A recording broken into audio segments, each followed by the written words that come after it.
안녕하세요. 저는 한양대학병원의 노영석이라고 합니다. 조금 전에 또 김영환 선생님이 말씀하셨지만은 그 아토피 피부염으로 고생하고 있는 많은 환자분이라든가 또는 보호자분이 원하는 거는 아토피 피부염을 뿌리를 뽑는 거를 아마 원하실 거예요. 그래서 아토피 피부염의 그 뿌리를 뽑는 방법은 뭔가? 그래서 아주 거기에 대해서 아주 정확한 명쾌한 대답이 있다 그러면은 더 이상 얘기할 것도 없겠죠. 근데 아토피 피부염을 뿌리 뽑는 치료는 없어요. 그거가. 그래서 아토피 피부염이라는 거가 앞에서도 얘기가 나왔지만 이것은 어떤 유전적 소인을 가지고 태어나는 그런 질환이에요. 그리고 환경과 여러 가지 팩터의 요인에 의해 가지고 영향을 받는데 체질이 아토피 피부염으로 태어났다고 하면은 이제 아토피 피부염을 가지고 살 생각을 해야 되고 다만 우리가 원하는 거는 재발을 아주 자주 했다. 한 달에 한 두세 번씩 재발했다. 또 아주 심했다. 그런 것으로부터 좀 피해서 가령이어가지고 두 달에 한 번씩 재발한다든가 또는 전에는 막 진물도 나고 가렵고 피부도 그냥 껍질도 많이 일어나고 그렇지만은 지금은 그 정도는 아니라든가 이렇게 재발의 기간을 연장시키고 증상 없이 사는 거가 우리 아토피 피부염의 치료 목적이라고 할 수 있어요. 이 슬라이드는 지금 이제 아토피 피부염의 치료를 이제 일목요연하게 보여주는 이제 슬라이드인데 일반적으로 이런 스테로이드 연고하고 극소 면역 조절제 이것도 연고죠. 이것도 그러니까 보통 때는 이런 연고만 바르고 사는 거예요. 보통 때는 연고 심한 이렇게 병변이 나타나려고 그러면 연고만 바르고 그다음에 계속적인 이런 피부 보습이라든가 또는 유발 및 악화 인자를 제거하는 거 예를 들어서 너무 건조하지 않게 해준다든가 이런 것이 이제 건조한 것도 이제 악화 인자에 속하거든요. 그러니까 겨울에 아토피 피부염이 더 심해지잖아요. 그래서 그런 악화 인자를 갖다가 피하고 평상시에 보습을 잘해주고 이런 것들은 계속 해가면서 우리가 이제 안 생기면 연고 안 발라도 돼요. 이런 일반 치료를 안 해도 돼요. 안 생기면은. 그래서 생길라 그러거나 좀 심하게지면은 스테로이드 연고나 국소 면역 조절제를 바르고 그래서 좋아지면은 다시 이제 아무 연고 안 바르고 이렇게 보통 보습하고 이런 것만 하면 되는 거예요. 그 다음에 이제 연고를 좀 늦게 바르기 시작했다거나 또는 발랐는데도 안 낫는 경우가 있을 수 있겠죠. 그럴 때는 뭐 가려움증이 심하다든가 가려움이 일어나가지고 연고를 발랐지만 가려움증이 심하다든가 그럴 때는 우리가 보조적인 치료로서 항히스타민제를 복용할 수가 있어요. 그리고 많이 긁어가지고 진물이 나고 그렇게 염증이 있는 경우에는 그런 진물이 날 경우에는 이제 피부 감염에 대한 치료를 하기 위해서 항생제를 쓸 수가 있겠죠. 그 다음에 아까 얘기한 대로 이제 보조 치료제로서 달맞이꽃 종자요, 달맞이꽃 기름 이거가 해가 안 되는 식물성 기름이에요. 그래서 이거는 뭐 계속 평상시에 사실은 계속 마치 유지요법처럼 계속 먹어도 사실은 상관이 없어요. 그래서 이렇게 치료를 하고 좋아지면은 다시 조금 이런 염증이 좋아졌다 하면 다시 이제 연고 좀 바르다가 그다음 다시 아무것도 안 하고 피부 보습만 관리만 하면 돼요. 그렇지만 이제 또 그렇지 못한 경우가 있을 수 있어요. 아주 심하게 전신적으로 퍼졌다든가 병변이 그럴 때는 그다음 진물도 너무 많이 나온다든가 상태가 아주 안 좋은 경우 그런 경우에는 우리가 전신적인 스테로이드를 복용하거나 또는 면역 억제제를 복용하거나 또는 광선 치료를 할 수가 있어요. 그러니까 요거가 이제 항상 우리가 보면은 계속 피부 보습 및 관리 그 다음에 이런 악화 인자라든가 유발 인자를 피해주는 거는 우리가 계속 해야 돼요. 왜 그러면 아토피 피부염을 체질을 가지고 태어났기 때문에 정상인하고는 다르니까 이 노력은 우리가 계속 기울여야 되고 상태별로 그러니까 아주 심하지 않은 경우, 좀 심하거나 가려움이 심한 경우, 그 다음에 아주 심한 경우 이렇게 일반 치료, 보조 치료, 선택 치료 이렇게 이런 과정을 거치면 됩니다. 그래서 아까 일반 치료에서 제일 먼저 설명드릴 내용이 스테로이드제예요. 스테로이드제 하면은 종류도 많고 가장 오래전부터 사용됐던 약이죠. 그래서 많은 분들이 스테로이드제의 부작용에 대해서 매스컴이라든가 이런 데서 많이 얘기를 했기 때문에, 인터넷이라든가 이런 데서 했기 때문에 스테로이드의 부작용에 대해서 겁이 나가지고 못 바르시는 분들이 있어요. 그런데 스테로이드제는 참 좋은 약이에요. 사실은 좋은 약인데 스테로이드제를 무조건 싫어하는 분들이 있어요. 그러니까 의사가 저 같은 경우에도 스테로이드를 처방하려고 그러면은 나 스테로이드제는 안 쓰겠다 이런 분들이 있어요. 근데 그거는 제가 보기에는 조금 올바르지 못한 것 같아요. 제 생각에. 왜 그러냐면은 저는 이제 이거 스테로이드제 얘기를 하면서 이런 예를 들어요. 우리가 칼이 있잖아요. 칼이 위험하다고 해서 이 세상에서 칼을 다 없앨 수는 없어요. 칼을 누가 어떻게 쓰느냐에 따라서 잘 쓸 수도 있고 못 쓸 수도 있어요. 가령을 해가지고 일식집 주방장 같은 사람이 그 예리한 칼을 가지고 회를 잘 뜨게 되는데요. 그 사람한테는 칼이 아주 유용한 이기가 될 거예요. 근데 그 똑같은 칼인데도 불구하고 그거를 조그만 애기, 4살이나 5살짜리 되는 애기한테 그 칼을 쥐어준다면은 아주 위험한 기구가 되고 흉기로도 작용할 수도 있어요. 그거와 마찬가지로 저희 피부과 의사들이 이 스테로이드의 부작용에 대해서 너무 잘 알아요. 그리고 많은 피부과 부작용, 이런 스테로이드 부작용으로 오시는 분들을 많이 만나고요. 그렇기 때문에 저희들은 쉽게 얘기하면은 칼로 놓고 따져보면은 우리들은 일식집 주방장이랑 비슷한 사람들이에요. 그러니까 너무 잘 알기 때문에 이걸 어떻게 잘 쓰느냐, 이거가 중요한 거지. 스테로이드는 무조건 싫다. 그거는 사실은 그래서 제가 동감하지 않는다는 얘기예요. 다음. 그래서 우리가 이제 스테로이드를 쓰는 때 몇 가지 고려해야 될 사항이 있어요.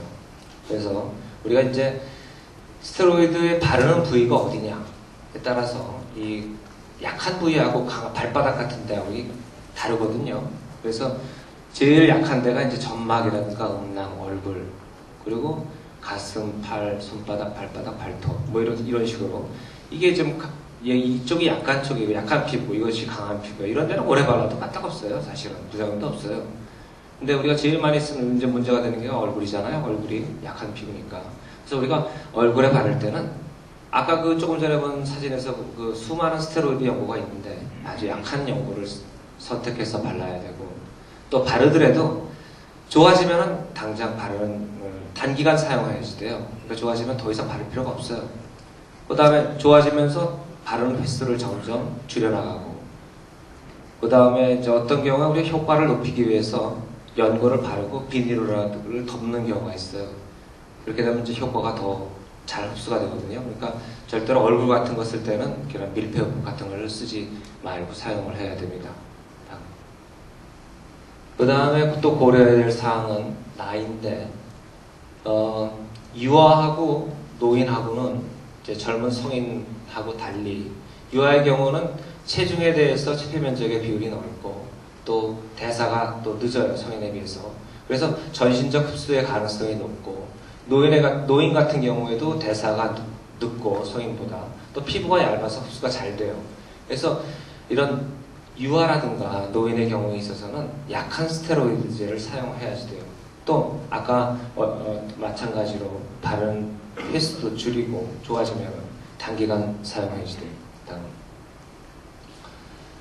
그 다음에 이제 바르는 양인데, 우리가 연고를 바르면 도대체 얼만큼 어느 정도의 양을 발라야 되는지 그거를 설명을 못 들어보셨을 거예요 아마. 근데 바르는 양이 우리가 쉽게 이렇게 1핑거 유니트라고 해서 이 손가락에 이제 우리 검지 손가락에 제일 마지막 끝, 여기 제일 마지막 끝, 여기를 덮는 길게 짜가지고 여기를 덮는 걸 갖다가 1핑거 유니트라고 해서 대개 요것을 짜보면은 0.5g 정도가 돼요. 그래서 이 0.5g 정도 1핑거 유니트 가지고 손바닥을 폈을 때 두 손바닥 넓이만큼의 해당이 되니까 요 정도의 넓이를 바르면 제일 적당해요. 그래서 우리가 이제 바를 때 한 병변 부위가 몇 손가락 넓이인가를 갖다가 잘 파악을 해서 아까 얘기한 대로 1핑거 유니트가 0.5g이니까 가령 예를 들어가지고 보통 연고가 이제 차이는 있지만 대개 한 10g 튜브로 돼 있어요. 10g 튜브로 돼 있다 그러면은 0.5g이 1핑거 유니트면은 20핑거 유니트예요. 20핑거 유니트면은 이것이 40손바닥 넓이에요. 그러니까 이제 이렇게 40손바닥 넓이가 돼요. 그래서 가령 예를 들어가지고 5손바닥 넓이의 병변을 바른다고 하면은 18번, 8회 정도 바를 수가 있는 거예요. 다음. 이것이 이제, 요거는 대충의, 우리가 부위별로 이제 알 수 있는 건데, 손하고 세탁은요, 대개 1핑거 유니트에 해당하고, 얼굴하고 발은 2핑거 유니트, 팔은 이제 손바닥을 뺀 팔은 3핑거 유니트, 또 발을 뺀 다리는 6핑거 유니트, 몸은 대개 한 14핑거 유니트에 해당이 돼요. 그 다음 이제 바르는 횟수. 바르는 횟수는, 스테로이드제 중에서 연고 효과가 강한 연고는 되게 하루에 한 번만 발라도 돼요. 그렇지만 약한 연고는 하루에 2번 바르는 것이 더 효과가 좋다고 되어 있어요. 그리고 병변의 그 중증도에 따라서 처음에 심한 경우에는 심하니까 또 씻어 나가기도 하고 하니까 하루에 2번씩 바르는 게 좋고, 또 좋아지게 되면은 서서히 줄이는 게 좋다고 그랬죠. 제가 횟수도 감소시키는 게 좋다고 그랬으니까 좋아지면은 하루에 2번 바르던 것을 하루에 1번 바르면 돼요. 처음 제가 이제 스테로이드 연고를 말씀드리면서 우리가 부작용 얘기를 했었는데, 이 부작용 때문에 이제 문제가 되는 거예요. 과거에 우리가 의약 분업이 되기 전에 피부병이 생기게 되면 대개 약국에 갔어요. 약국에 가가지고 연고를 약사님들이 연고를 줬는데, 이런 강도를 생각하지 않고 또 피부 바르는 부위를 생각하지 않고 약을 줬기 때문에 그런 부작용이 나왔던 거고, 그래서 피부과 약이 독하다, 피부과 연고가 독하다는 그런 애매한 노명을 받게 됐어요. 그렇지만 저희가 이제 피부과 전문의들은 아까도 말씀드렸지만 누구보다도 이것을 잘 아는 사람들이기 때문에 그 전문의의 지시대로 바른다 그러면은 그런 걱정 없이 아토피 병변을 치료할 수 있어요. 제일 문제가 되는 것이 이제 피부 위축, 모세혈관 확장, 자색반. 자색반이 이제 멍든 것처럼 되는 거죠. 그 다음에 팽창선. 팽창선이라는 거는 임신부가 배 갈라지듯이 이렇게 짝짝 갈라져요. 그 다음에 이제 여드름 같은 것도 생길 수 있고, 입술 주위 염증 생길 수 있고, 또 연고를 바르게 되면 털이 또 나는 사람이 있어요. 그 자리에. 또 눈가에 바르게 되면은 녹내장이라든가 백내장 같은 것도 유발할 수가 있어요. 이것이 그 자색반이에요. 자색반은 이것이 혈관이 탄력이 있어야 되는데, 스테로이드 연고를 바르니까 피부가 위축이 되고 얇아져가지고 조그만 충격에도 피부가 혈관이 터져가지고 이런 멍이 생기는 거예요. 그 다음에 모세혈관 확장증이라는 것은 보통 때 그 혈관들은 탄력이 있어가지고 피가 한번 지나가고는 다시 오므라지기 때문에 혈관이 보이질 않아요. 보통 피부는. 그렇지만은 스테로이드 연고를 갖다가 오랫동안 바르게 되면은 그거가 마치 처녀 때는 배가 멀쩡했었는데 임신하고 애 낳고 난 다음에는 배가 이렇게 좀 늘어나고 다시 돌아오지 않는 것처럼 이 혈관이 늘어나 버려요. 혈관이 늘어나고 다시 수축이 안 돼버리고 계속 늘어난 상태가 되니까 계속 혈관이 피가 그 속에 남아 있어가지고 이렇게 실핏줄들이 피가 지나가는 줄이 보이게 되는 거예요. 다음. 이것이 이제 스테로이드를 오랫동안 바르게 되면 이런 스테로이드 여드름 같은 것도 생길 수 있고, 이것이 이제 팽창선이라는 거예요. 이거 상당히 보기 흉하고 한번 생기면 안 없어져요. 이건 치료 방법도 없어요. 그렇기 때문에 이런 것 때문에 이제 스테로이드가 위험하다는 건데, 그것은 이제 누가 어떻게 쓰느냐가 제일 중요하다고 제가 강조했죠. 다음. 스테로이드에 대한 설명은 여기까지 하고요. 그 다음에 또 두 번째 일반 치료에 들어가는 것이 국소 면역 조절제예요. 스테로이드의 이런 부작용을 갖다가 많이 고친 그런 다루는 약인데, 제일 먼저 나온 것이 이제 프로토픽이라는 연고가 먼저 나왔고, 그 다음에 이제 에리델이라는 연고가 나왔어요. 두 개가 다 국소 면역 조절제예요. 다음. 이 국소 면역 조절제는 이제 아까 이제 이 국소 면역 조절제죠. 대개 이제 아토피를 유발하는 물질이 피부에 들어오게 되면 여기에 이제 여러 가지 세포를 통해서 T셀 이런 세포들이 이제 작용을 하게 되는데, 스테로이드 연고제는 이 T셀에만 작용을 하면은 좋은데 T셀 말고도 이런 콜라겐이라든가 섬유 묘세포에도 작용을 하고 또 혈관에도 작용을 하고, 그렇기 때문에 이런 데 작용하게 되면 피부 위축이 생기게 되고 이런 데 작용하게 되면 혈관 확장이 생기는 거예요. 그러니까 이 연고가 여기에만 작용하면 아주 좋은데 이 연고가 사방 다 작용을 하니까 한쪽에서 좋은 일을 하지만 한쪽에서 나쁜 일을 하기 때문에 부작용이 문제가 되는 거고요. 반면에 이 면역 조절제는 이런 데를 작용하지 않아요. 문제가 되는 T셀만 작용을 하기 때문에 선택적으로 작용을 하기 때문에 효과가 좋은 거예요. 다음. 이 국소 면역 조절제는 대개 2세 이상의 유아라든가 성인한테 사용하게 되고, 사실은 이것이 2세 전에도 6개월 이상 또 3개월 이상 된 하나에서도 큰 문제가 사실은 없었어요. 사실은. 근데 이제 대개 지금 현재 보험에서는 2세 이상, 그 다음에 1일 이후에 발효로 되어 있고요. 상당히 그 안정성이 좋아요. 그러니까 위험하지가 않다는 얘기죠. 그리고 얼굴에 사용할 수도 있고, 장기간 사용해도 좋고, 스테로이드와 달리. 부작용은 별로 없어요. 부작용. 있어봐야 처음 바를 때 좀 화끈거리는 거. 그건 며칠밖에 안 가요. 그리고 금방 없어져요. 다음. 이거는 저희 환자인데, 이 애기가 이제 얼굴에 이렇게 있었는데, 딴 거 아무것도 안 하고, 그 국소 면역 조절제인 그 엘리데를 발라가지고 이렇게 좋아진 케이스예요.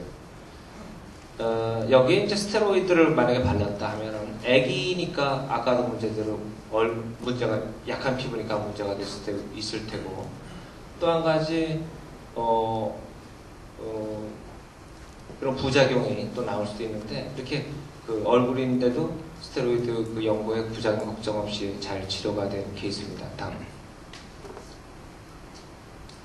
두 번째는 이제 보조 치료에 대해서 말씀드릴게요. 다음. 대개는 이제 먹는 약인데, 보조 치료제는 우리가 제일 많이 쓰는 거가, 약국에 이제 병원에 가게 되면은 연고만 주는 게 아니라 먹는 약을 대개 주게 돼요.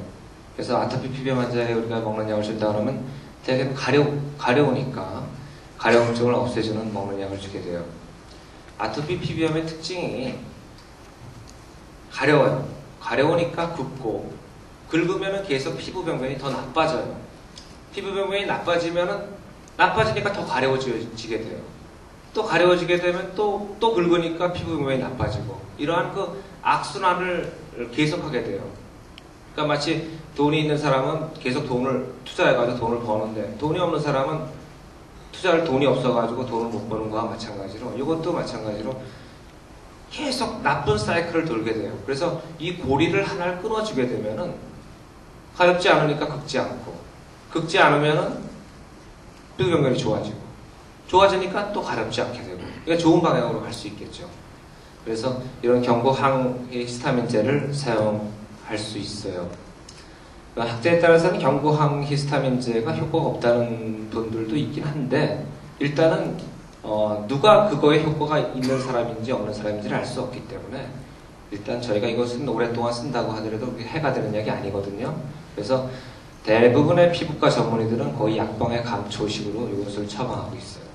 그래서 이것도 마찬가지로 1세대와 2세대가 있어요. 그래서 대개 이제 가려움증이라는 것이 신경을 통해서 전달되니까 이 약을 먹게 되면 가려움증을 좀 무디게 하는 거라고 생각하면 돼요. 무디게 하다 보면 어떻게 되겠어요? 가려움증을 신경이 좀 무뎌지면 나른하고 졸릴 수가 있어요. 그래서 어떤 분들은 이 항히스타민제만 줬는데도 피부과 약 졸려오고 좀 나른하니까 피부과 약을 왜 이렇게 독한 약을 줬습니까? 너무 하루 종일 그냥 뻗어가지고 잠만 잤다고 그러는 분이 있는데, 사실은 단지 좀 나른하고 졸렸을 뿐이지 약이 독해서 그랬던 거는 아니에요. 그래서 최근에 와서는 이런 1세대 항히스타민제의 그 부작용을 개선한 2세대 항히스타민제가 나오고 있어요. 다음. 그래서 이 용량은 처음에는 효과를 일단 증상도 심하고 그러니까 효과를 봐야 되니까 최대 용량을 쓰고 좋아지면서 용량을 서서히 줄이게 돼요. 그리고 유소한테는 이제 알약이 먹기 어려우니까 물약을 사용할 수도 있고, 대개는 이제 졸려온 거 이런 것이 문제예요. 그렇지만은 아까 2세대 항생제 같은 2세대 항히스타민제 같은 경우에는 운전하시는 분들도 먹어도 그렇게 큰 문제가 안 될 정도로 최근에 와서 많이 약효가 좋아졌어요. 다음. 두 번째로 먹는 약으로서는 이제 피부 감염 치료가 있어요. 그래서 이 아토피 피부염을 계속 긁기 때문에 긁은 상처를 통해서 세균이 들어가면 세균 감염이 생기게 되고 그래서 진물이 나고 막 이렇게 돼요. 그래서 이런 진물이 날 때는 우리가 항생제를 써야 되고 또 아토피 피부염 있는 애들은 물사막이라든가 이런 바이러스 감염도 딴 정상적인 사람들보다 많아요. 그래서 이런 바이러스 감염도 항바이러스라든가 여러 가지로 치료를 해야 되고 그래서 곰팡이 감염도 많이 있을 수 있기 때문에 그때 곰팡이 감염이 있다 그러면 항진균제를 사용해가지고 치료하는 것이 아토피 피부염 치료에 도움이 돼요. 다음. 감마리놀렌산은 아까 또 얘기했지만 이것이 그 달맞이꽃인데 이 달맞이꽃에서 이 씨앗에서 추출한 기름이에요. 그래서 일종의 뭐 쉽게 얘기하면 참기름 같은 거예요. 들기름이요. 그래서 이거는 저의 경우에는 이걸 어떻게 쓰냐면 처음에 막 진물 나고 가려웠고 이런 사람한테 이거 줘봐야 소용없어요. 아무 효과도 없거든 이거는. 그러니까 처음에는 이제 뭐 항히스타민제라든가 스테로이드 연고라든가 또는 면역 조절 연고라든가 이런 걸 써가지고 좋게끔 해주고 좋아진 다음에는 우리가 이걸 아까도 횟수라든가 용량을 줄인다고 그랬죠. 줄이면서 대신 먹는 약을 이걸로 바꿔주는 거예요. 이걸로 바꿔줘가지고 애기들 같은 경우에 많이 제가 보기에는 이것도 마찬가지로 학제에 따라서 좀 달라요. 효과가 있다 없다는 사람이 있지만 제 경험상은 뭐 해가 되지 않는 약이니까 그리고 이것만 가지고 먹어가지고 좋다는 애기들 많거든요. 그래서 저 같은 경우는 이건 좋아진 다음에 유지요법 바를 때 쓰는 식으로 약을 주고 있어요. 다음. 지금 이때까지 이제 보조치료까지 했고요. 선택치료에 대해서 말씀드릴게요.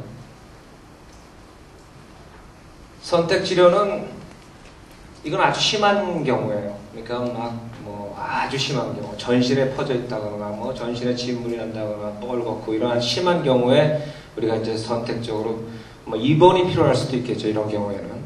그래서 이제 사용하는 것이 전신 스테로이드제예요. 전신 스테로이드제는 이제 전신 스테로이드제도 있고 사이클로스포린이라는 약도 있고 두 가지가 이제 면역 억제제예요. 두 개가 다. 전신 스테로이드제에 대해서 제가 먼저 말씀드릴게요. 전신 스테로이드제는 스테로이드 연고만큼이나 또 이것도 나쁜 약이에요. 이건 연고가 아니라 먹는 약이죠. 이걸 많이 먹게 되면은 살이 쪄요. 얼굴이 부어요. 식욕이 당기고 밥 먹었는데 뒤돌아서면 또 배고파요. 그래가지고 피부과 약 먹고 살쪘다는 사람들 있어요.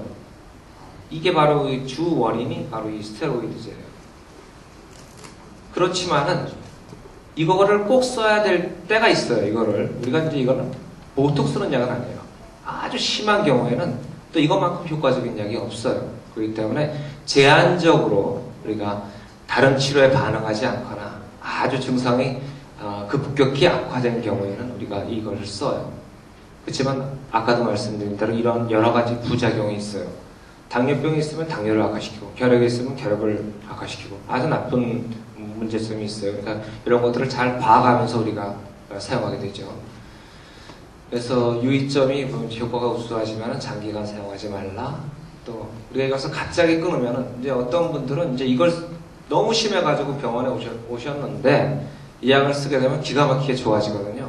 기가 막히게 좋아지면 내가 며칠 있다 오세요 그러는데 안 와요. 너무 좋아졌으니까. 그러면 바로 이게 급격하게 용량을 끊는 경우가 해당이 돼요. 사이클로스포린도 마찬가지로 아까 그 경구 스테로이드랑 거의 비슷하게 전신적인 면역 억제제예요. 근데 이것은 그래도 반동 현상이 그래도 스테로이드보다 좀 덜하고 이런 붓거나 이런 현상도 좀 덜해요. 다만 이것이 이제 혈압 높은 사람한테는 우리가 쓰지 좀 말아야 되고 또 콩팥이 안 좋은 사람한테는 쓰지 말아야지 돼요. 이런데 조금 부작용이 있기 때문에 그거 외에는 상당히 좋은 약으로 되어 있어요. 세 번째로 광선치료인데 광선치료는 이제 대개는 성인 아토피 환자한테 쓰게 돼요. 조그만 애 보고 광선통에 들어가라고 할 수가 없기 때문에 또 애는 또 위험하고 그리고 대개는 전신적으로 광선을 주기 때문에 전신적으로 침범한 사람들한테 사용이 돼요. 그래서 이 종류가 이제 UVA를 이용하는 방법, 자외선 A를 쓰는 방법과 UVB를 쓰는 방법이 있는데, 최근에 와서는 UVB를 쓰는 방법을 거의 모든 대학병원에서 선호하는 편이에요. 효과도 좋고요. 그래서 대개 이것은 일주일에 2번 내지 3번 오게 되죠. 다음. 그래서 이런 캐비넷인데, 이 안에 이제 형광등 같은 것들이 있는데, 이것이 형광등의 일반 광선이 나오는 것이 아니라 자외선 A나 자외선 B가 나오는 거예요. 이 문을 닫고 들어가서 안에서 벗고 광선을 4분, 10분 이렇게 해서 올려가면서 쬐게 돼요. 다음. 그래서 이제 제가 이거를 이제 종합해 보면은 이런 증상이 없을 때는 이게 보습제만 가지고, 피부 보습제만 가지고 유지를 하다가 조금의 이제 증상이 나타나는 약한 증상이 보이게 되면 바로 뭐 국소 면역 조절제라든가 또는 뭐 국소 스테로이드라든가 이런 거 가지고 재발의 조짐이 보일 때 그런 걸 썼다가 그 다음에 좋아지면 다시 안 쓰는 거예요. 안 쓰고 보습만 하고. 그러다 또 어떨 때 또 너무 늦게 치료했거나 또는 그 외적 환경의 악화율이 너무 문제가 되는 경우에 이렇게 심할 거 아니겠어요? 심할 때는 우리가 그때 같은 경구 스테로이드라든가 또는 사이클로스포린 같은 것을 추가하면서 치료하면 되죠. 다음. 그리고 요거는 이제 우리나라에서 워낙에 그 아토피 피부염이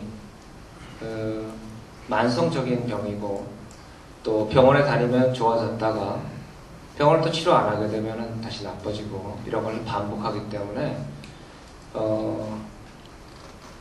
많은 주위에서 유혹을 받게 돼요.